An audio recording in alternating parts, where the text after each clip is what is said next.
سلطانه الكريم من الشیطان الرجیم من حمزه ونفخه ونفسه۔ آج ہم سورہ یاسین کو دیکھیں گے۔ بسم اللہ الرحمن الرحیم۔ یاسین والقرآن الحکیم انک لمن المرسلین علی صراط مستقیم تنزیل العزیز الرحیم لتنذر قوما ما انذر آباؤہم فہم غافلون۔ یاسین، اللہ نے اپنے نبی کو یاسین کہہ کر پکارا۔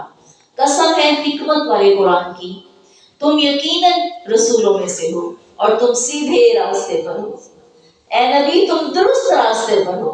کتنے لوگ ہیں جو اکثر کہتے ہیں ڈر لگتا ہے پتہ نہیں ہم سیدھے راستے پر ہیں ابھی کہ نہیں، تو اس ڈر کو ختم کر لو، نبی کی سیرت کو پڑھو، نبی کے طریقے کو پڑھو، اللہ کی سچی کتاب کو مانو۔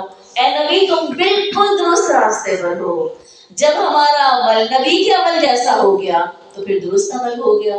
شک میں زندگی نہ گزاریں، اپنے آپ کو، اپنی زندگی کو شک سے نکالیں، یقین پر بنیاد رکھیں۔ فرمایا یہ قرآن اس غالب اور رحیم ہستی کی طرف سے عطا کردہ ہے تاکہ تم خبردار کرو لوگوں کو، ایسی قوم کے لوگوں کو ڈراؤ جن کے باپ دادا ڈرائے نہیں گئے تھے۔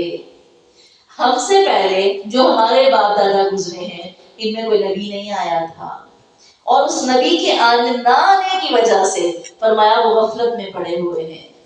یہ غفلت کس قسم کی ہے جس میں لوگ پڑے ہوئے ہیں؟ وہ غفلت یہی ہے کہ اس غفلت نے ان کو دنیا میں محو کر رکھا ہے، وہ آخرت سے، رب سے دور ہیں، وہ دنیا میں ڈوب چکے ہیں۔ یہ ہے انسان کی غفلت۔ اور یہ لگتا ہے کہ جیسے ہم اگر اپنا جائزہ لیں تو ہمارے باپ دادا واقعی کوئی علماء کی کلاس سے نہیں ریلیٹڈ تھے، واقعی ان کو اتنی خبر نہیں تھی۔ اللہ نے کہا ایسی قوم کو ڈراؤ۔ اسی طرح فرمایا اگر ان میں سے عذاب کا فیصلہ کسی تک آ گیا تو وہ اس کا مستحق ہو جائے گا، اسی لیے وہ ایمان نہیں لاتے۔ ہم نے ان کی گردنوں میں توق ڈال دیے ہیں جن سے ٹھوڑیوں کے بل وہ جکڑے گئے ہیں، وہ اب سر اٹھائے کھڑے ہیں۔ کوئی یہ سمجھ رہا ہے کہ وہ سر اٹھا کے کھڑے ہیں، بڑے سمجھدار ہیں، بڑے ایکٹیو ہیں۔ اللہ کہتے ہیں نہیں، ہم نے ان کو دنیا کے اندر اتنا کھبو دیا ہے، وہ قرآن سے عاجزی سے دور ہیں۔ کوئی دیکھتا ہے نا کوئی بندہ بہت تم تراک سے کھڑا ہے تو بڑا روبدار پرسنالٹی نظر آتی ہے، اللہ کہتے ہیں یہ اس کی حیثیت نہیں ہے، ہم نے اس کے دل سے اپنا ڈر، اپنی محبت کھینچ لی ہے، عاجزی ختم کر دی ہے، تکبر اس کی جگہ لے چکا ہے۔ اب تم اس کی شان و شوکت کو دیکھ کر نہ سمجھو کہ وہ شان و شوکت ہے، وہ شان و شوکت نہیں ہے۔ وہ جو عاجزی دل سے ختم ہو گئی ہے نا، وہ جو نرمی ختم ہو گئی ہے، تو سمجھ لو کہ اللہ نے ان کو بدنصیب کر دیا ہے۔ ایک دیوار ہم نے ان کے آگے کھڑی کی ہوئی ہے، ایک دیوار پیچھے کھڑی کی ہوئی ہے۔ آگے دیوار کون سی کھڑی ہے؟ علم نہ حاصل کرنے کی دیوار، عاجزی سے بڑھ کے اللہ کی، کائنات کی، مخلوق کی ہمدردیاں، فائدے نہیں حاصل کرنے کی توفیق، اکڑ کے کھڑے ہیں۔ اللہ کہتے ہیں آگے دیوار ہے، نیکی کی توفیق نہیں مل رہی، علم نہیں حاصل کرنے کے درجے نہیں مل رہے۔ جو پیچھے دیوار ہے وہ کون سی دیوار ہے؟ تاریخ نہیں نظر آتی، وہ عظیم لوگوں کے کارنامے دکھائی نہیں دیتے۔ تاریخ پڑھنے، سبق حاصل کرنے کی دیوار کھڑی ہے۔ اللہ کہتے ہیں اللہ جس سے محبت کرتا ہے اس پر علم کے دروازے کھول دیتا ہے، اس سے اللہ بھلائی کا جس سے ارادہ کرتا ہے اس کے لیے آسان کر دیتا ہے، وہ اللہ کو پا لیتا ہے۔ اب ان کو آگے سے بھی نیکی کی توفیق نہیں مل رہی، آگے سے بھی اللہ کی قربت کا علم نہیں مل رہا، پیچھے سے تاریخ سے سبق نہیں مل رہا، گویا ان پر علم کے دروازے بند کر دیے ہیں۔ فَأَغْشَيْنَاهُمْ فَهُمْ لَا يُبْصِرُونَ، ہم نے ان پر پردہ ڈال دیا، وہ دیکھ ہی نہیں سکتے۔ دیکھے گا کون؟ جس کو اللہ مقدم کرے گا، پیچھے کون رہے گا؟ جس کو اللہ پیچھے کر دے گا۔ ایسی بدنصیبی سے اللہ محفوظ رکھے۔ وَسَوَاءٌ عَلَيْهِمْ أَنذَرْتَهُمْ أَمْ لَمْ تُنذِرْهُمْ لَا يُؤْمِنُونَ، اللہ کہتے ہیں برابر ہے، تم انہیں ڈراؤ یا نہ ڈراؤ ایمان نہیں لائیں گے۔ اور یہ برابری کا مطلب یہ نہیں ہے کہ اب تم ان کو نصیحت ہی نہ کرو، چھوڑ دو، تم اپنا فرض پورا کرتے جاؤ لیکن دل کو نہ پریشان کرو، اپنے دل کے اندر ان کا غم نہ رکھو، بس تم ان کو اطلاع دو، اب وہ چاہے درست راستے پر آئیں یا نہ آئیں، تم اس بات پر اپنے دل کو تنگ نہ کرو۔